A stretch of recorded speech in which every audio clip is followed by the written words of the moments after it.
Welcome into the BRSN Insider. I'm sitting down with head women's lacrosse coach Amanda Magee. Coach, thank you for joining us. Thanks so much for having me. 3-1 in conference so far. You're in second, the KCAC. What are your thoughts so far in the season? I think so far so good. The girls are really getting better every day, and that's really all I can ask for. So it's nice to see the hard work that they've put in all year kind of come to fruition so far and be 3-1 in the KCAC. You guys kind of had a long layoff now between games. What have you done to kind of help simulate maybe game type situations and not to let them, get broken down or anything, keep the speed? Well, they came back Monday after Easter break, and it was right back to business for us. Like you said, they had about 4 or 5 days off. I think it was nice for them to kind of go home, relax, hang out with family. It's a good mental break. It's a long season, and we had a long February of practices and March with games and whatnot. So it was nice to give them that break. But back to business, like I said, on Monday, a lot of 7v7 this week, a lot of working on our plays and our motions, a lot more conditioning in the beginning of the week also to make sure that they're getting back into shape for the end of our season.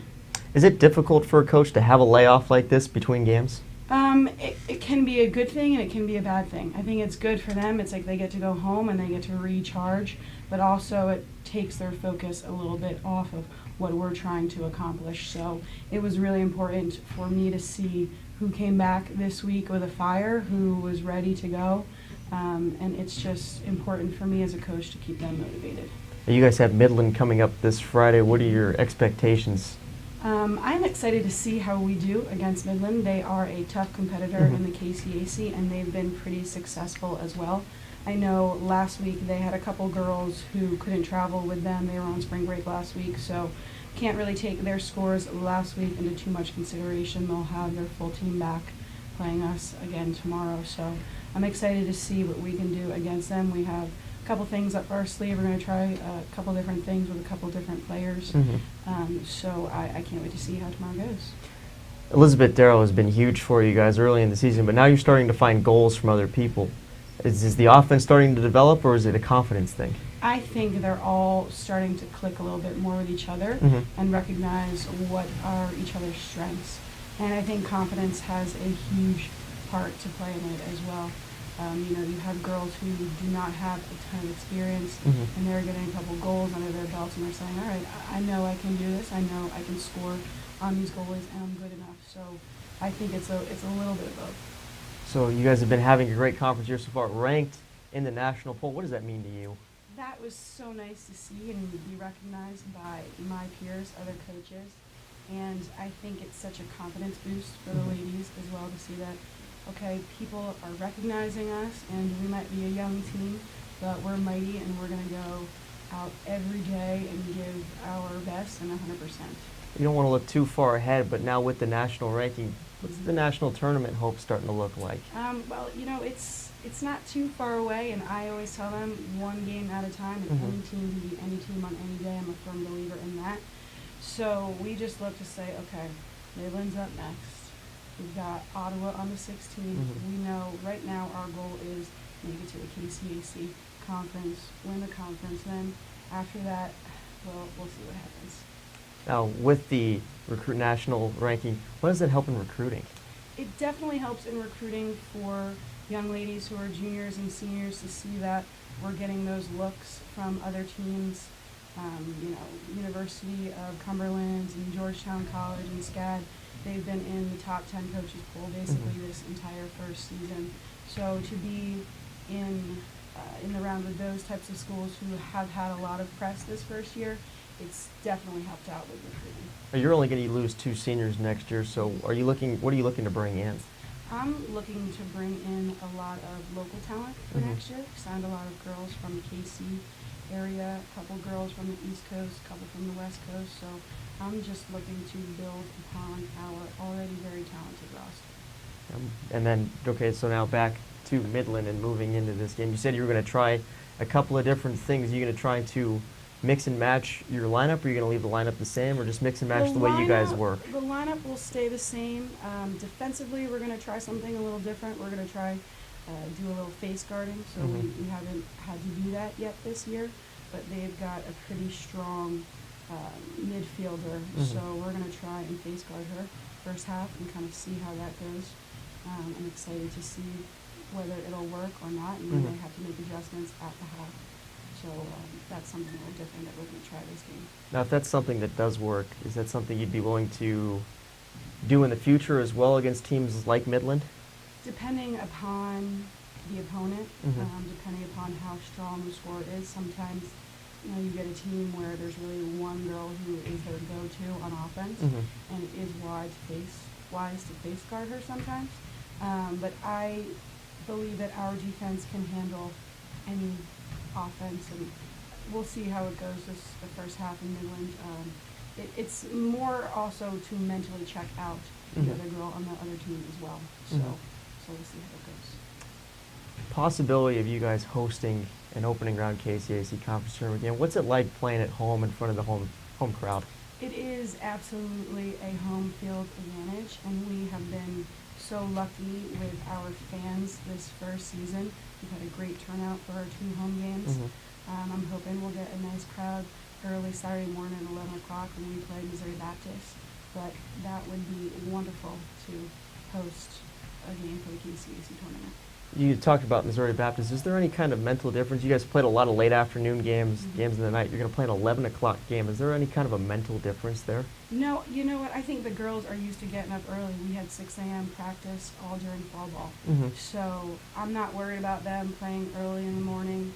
It's going to be a quick turnaround for us, playing a Friday night game and into an early game on Saturday morning. But we just have to be wise with setting and make sure we're getting fresh legs in and everybody's getting a little break. Awesome. Coach? Thanks so much. Thank you very much. Head coach Amanda Magee of the Benedictine College women's lacrosse team on the BRSN Insider. There's a call to be answered. The spirit of competition is still alive inside. The desire still drives. The phrase student athlete has a great ring to it. Lasting friendships are ready to be made. You just want to keep playing. Game on. Build character for life at championsofcharacter.org.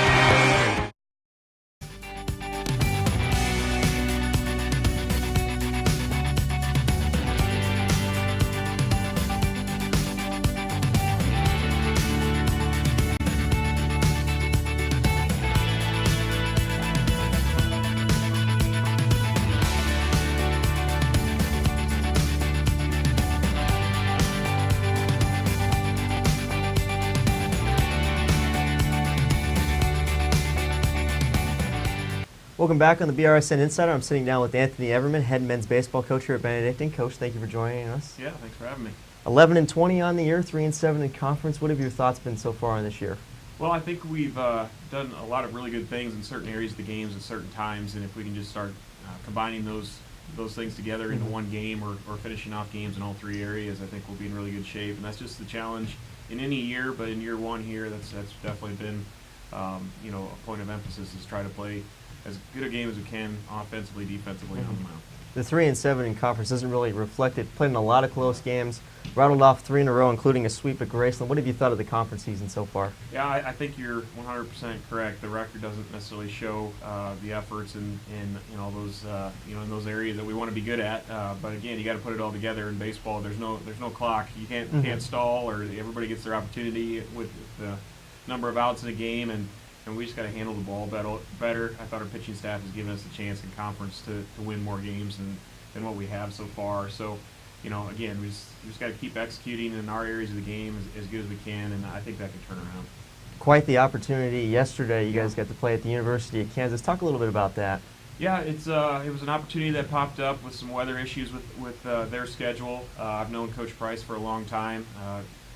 Good friend in the coaching profession, and just had a chance, to go there and play in a Big 12 venue, Big 12 team, and I'm just grateful for the opportunity for our guys to get a chance to play on that stage and against some good competition. And any time you get a chance to do that, we're going to do it. Now, obviously, it was viewed standing statistically wise as an exhibition, but what did you see out of your team? Well, it saw a lot of fight. I thought they had a very good mindset going into the game, as it is another game. And I thought we competed well. We gave up a lot of free bases with walks, hit batters, and 2 errors. I thought that was the difference in the game. But offensively, and other than the 2 errors on defense, there's a lot of extra opportunities for them to hit. So I thought we handled the ball decently well. And we had some good outings for some guys on the mound, throwing up some zeros. And so overall, I left there not feeling good about losing, but feeling good about the opportunity that we were given, and our guys competed hard for 9 innings. And now you get to move into divisional conference play with Baker coming up this weekend, 4 games set. What are your expectations? Well, Baker's a really aggressive team. Looking at their numbers, they play a lot of guys. They really like to be aggressive on the bases. And new head coach there, new system, trying to kind of figure out their culture and all that good stuff too, which we understand here. We're going through the same thing. So they've won some games in the league, and I think it's going to be a good series. I think it's going to be a matchup of 2 teams that are trying to execute like always, but at the 2 aggressive style of offenses and putting pressure on the defense and the pitching staff. From a coaching standpoint, is it a little tougher, a little easier to manage a 4 7-inning game set than a 7 and a 9? To me, it's not much different, to be honest. Because those 7-inning games could turn into 9-inning games with the score being tied. So for me, I just kind of go inning by inning, and that's kind of how we handle our staff. And the guy's moving along well, and he's executing, and he's getting support from his defense, and we just keep him going. So, and I just think you got to take each game at what it is. Whether it's a 7 and a 9 or a 7 and a 7. You just have to prepare for each individual inning and be ready for your next guy coming in on the mound, or your next guy pinch hitting or pinch running or whatever it is. So for me, it doesn't really matter. I know total number of innings, total number of pitches, total number of bats, that does matter. But in baseball, that can happen at any point. So I don't really manage it any different. Offense hit a little bit of a wall at Central Methodist.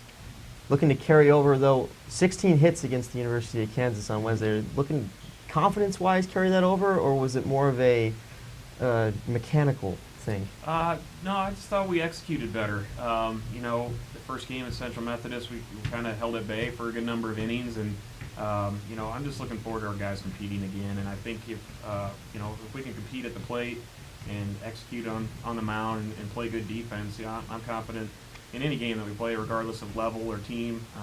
But it's just a matter of doing that consistently, over and over and over. And I'm just looking forward to competing again this weekend. Now, with the Baker games coming up this weekend and the rest of the home games this year at Olson Stadium, the baseball team has implemented the Play It Forward campaign. Coach, you want to talk a little bit about that? Yeah, it's an opportunity for our fans to bring some old baseball equipment, anything that you feel is worthy of being used again, and we're going to send it to a parish where 2 of our players have done mission work for the boys club down there, and this is just a great opportunity to let our fans participate in a great cause. And we're looking forward to giving good equipment or reusable equipment to the kids that really need it. So not only are your players putting in work in the classroom and on the field, what's it like to see them putting on work off the field as well? Well, I think it's great to see them working through the mission of the college and being proud of what we can do to help others that are in need. And it's a great opportunity for us because it's baseball oriented, which is something that we're very passionate about. So it kind of combines all 3 of those things together. And when you're a little guy, if you get a glove, whether it's used or brand new, you're happy about it. So I'm just glad we're going to be able to pass the game on to some guys and some little guys that don't necessarily have any equipment to use at all. And that'll carry forward for the rest of the home games this year at Olson Stadium. Free admission if you bring in lightly used or new baseball equipment. So with that, the rest of the season, Coach, what are you looking forward towards the end of the year? Well, we just try to take each game at a time, and it's really cliche, and all coaches say it, but for this team and for what we're trying to do, we have a great group of guys that are continually trying to get better and working hard, and I'm just looking forward to taking each game for what it is, competing as hard as we can, and just seeing what results come of it. We can only handle so much of the game. Just take care of your own performance. So I'm excited to watch them compete. Is it tough not to look at other teams in the conference or what else is going on around you? I just have never really done that, so it's not tough for me. I don't know about our guys; they may look at it, but it's all about what we can handle, and we can't control who wins or who loses in another series. All we can control is what we're doing on the field. So, we just want to compete at what we can control, and at the end of the season, the standings are going to be what they are, and that's why we just want to compete every day to try to give us the best shot at the end of the year. Coach, thank you very much. Yeah, thanks, Casey. Head coach Anthony Everman of the Benedictine College men's baseball team on the BRSN Insider.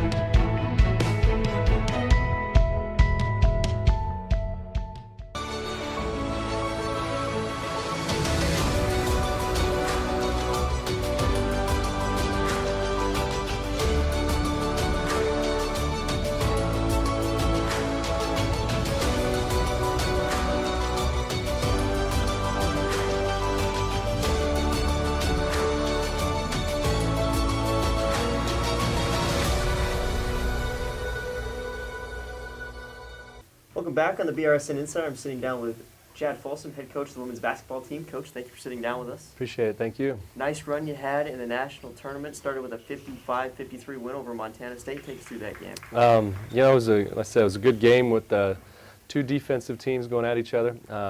They're one of the top 2 or 3 teams in the country in points allowed, as are we. So we knew it was going to be a low-scoring game, and I thought that both teams played exceptionally well on the defensive end. We had a good lead going into the fourth quarter, allowed them to come back and tie us, and I was proud of the way our ladies stayed composed and stayed confident and didn't get rattled, and got the game into overtime, and then in overtime we were able to get the win. So it's a close game, 2 good teams, and definitely it was a good start to everything that went on after that. You moved on into the second round against the #1 overall seed in the tournament, Our Lady of the Lake out of Texas. 71-63 win. Take us through that one. Well, that's a team that's leading the country in scoring, averaging 83 points a game, and definitely we knew we were going to get pressed for 40 minutes. Really good athletic team. They've got some very good guards that can score. They've got a big player in the middle that's pretty good around the basket. So we knew we couldn't run with them, and we weren't going to try to run with them, but we needed to be able to handle pressure. So I thought our ladies did an excellent job at staying, again, composed. And really handled the pressure well. Moved the ball around. We hit some big shots. We had a lot of openings as we moved the ball and got out of the traps, and our ladies stepped up and made some big shots. I think we had 11 three-pointers in that game, which was huge. And then I thought we did a good job defending. And like I said, they're a team that scores a lot of points, and I thought that our ladies did a nice job at keeping them in front of them and trying to limit their. And the other thing we did well is we limited their second shots. They didn't get too many extra rebounds, and so I thought defensively we did a good job, and then of course offensively we handled the pressure and stayed composed and made big shots, and big time win for the team and for the program. To go beat the #1 team in the country, and a team that also hadn't lost in 30 games. So it's a pretty awesome win, and definitely gave our team a lot of confidence moving forward. Moved on into the quarterfinals after that. A 45-36 win over Campbellsville. Take us through that one. Campbellsville's a big, strong team. They've got physical posts, and they play hard and they play aggressively. They're a team that's also scores a lot of points, and I thought we defended very well. That was kind of the name of the game in that game, holding them down to 36 points. I don't think they've been held that low in like 10 years, so I think we did a great job defensively in that game. Offensively, again, we built ourselves a lead, kind of let them get back into it again, and again, we're able to make free throws, hit some big shots down the stretch. Jordan Kramer had a big shot late in the shot clock, and then made 4 free throws to seal it up. And then Krista Murphy had another strong game on that one as well. So it was another exciting game.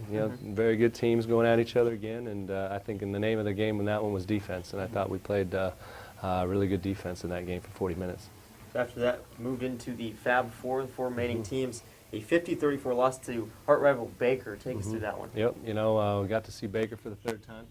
Definitely a rival game, and 2 teams get excited for each other, and I think they came out of the gates ready to go and really hit a lot of big shots and attacked us from the beginning, put us on our heels, and we had some shots. A lot of them got blocked, in the first quarter, and all of a sudden we're down 16, heading into the second quarter. So hard to overcome, you know, at that point. I give our ladies a lot of credit. They kept fighting. They didn't give up. They kept fighting all the way, and actually we were even with them for the remainder of the game. For the next 3 quarters, we played them even. Held them to 14 points second half, so defensively we're doing good things again, but just struggle to put it in the basket, you know, and give them a lot of credit, too, for their size they have in the middle. Blocked a lot of shots, and, you know, we didn't make some shots, and, you know, had a hard time, like I said, overcoming that 16-point deficit. You guys, Baker and MNU, 3 of the 4 remaining teams. What does that say about the heart? You know, it says a lot. You know, I think going into the year, you know, our league had something to prove, and even going into the tournament, I think that it's taken our program, all the programs in the conference, a little while to get used to the Division I level since we moved up from Division II in 2009.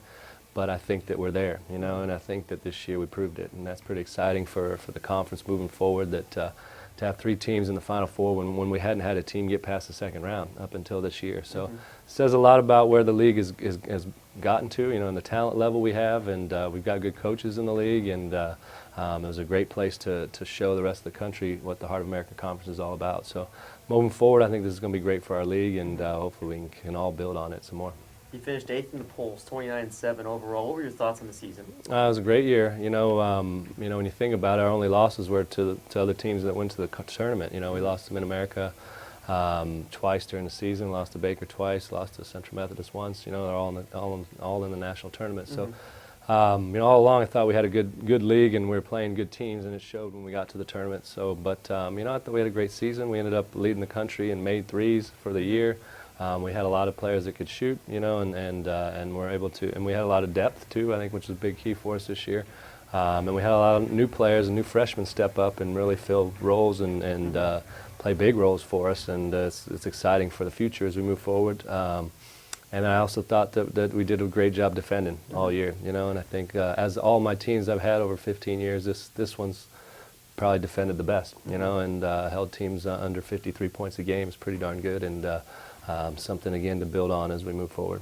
Chayla and Jordan have now played their last games in a Raven uniform. What has their been coaching like? What has that meant to you? Well, they're both great kids, you know. I mean, they're great basketball players, no doubt, but they're also great people, and that's what's been exciting, is to have them be leaders in our program and teach younger players what it takes to be successful at Benedictine College and in our women's basketball program, and they were great examples of how to do that. And you know, they're both leaving here, you know, having gotten to the Final Four, which I'm super excited for them and our team to be able to get to you know, have that opportunity before their career ended. And but both of them are going to be missed for sure next year, and they both were great players and great people while they're here. And for you personally, your entire starting 5 received a lot of awards so far this year. Talk a little bit about that. Yep. You know, Chayla Rutledge was named 2nd team All-American. Kristen Murphy was 2nd team All-Tournament at the national tournament. Jordan Kramer was an academic All-American for the 2nd year in a row. And then we also had our whole starting 5, like you said, received all conference awards, with Chayla being 1st team, Jordan being 2nd team, and then Kristen Murphy, Lexi Villegas, and Allie Taft were all honorable mentions. So it says a lot about the team we had, and I'm just super excited about the season we had and looking forward to what's to come. What does your off-season look like now as you move forward? Well, we're going to get back in the weight room and get back into lifting. You know, we've definitely taken time off since the season ended, and we'll get back to playing some pickup and mainly lifting. You know, it's a big thing right now, and just getting back into that routine so they can carry it into the summer. Coach, thank you for sitting down with us. All right. Congratulations on the season. Appreciate it. Thank you, Casey. Chad Folsom, head coach of the Benedictine College women's basketball team on the BRSN Insider.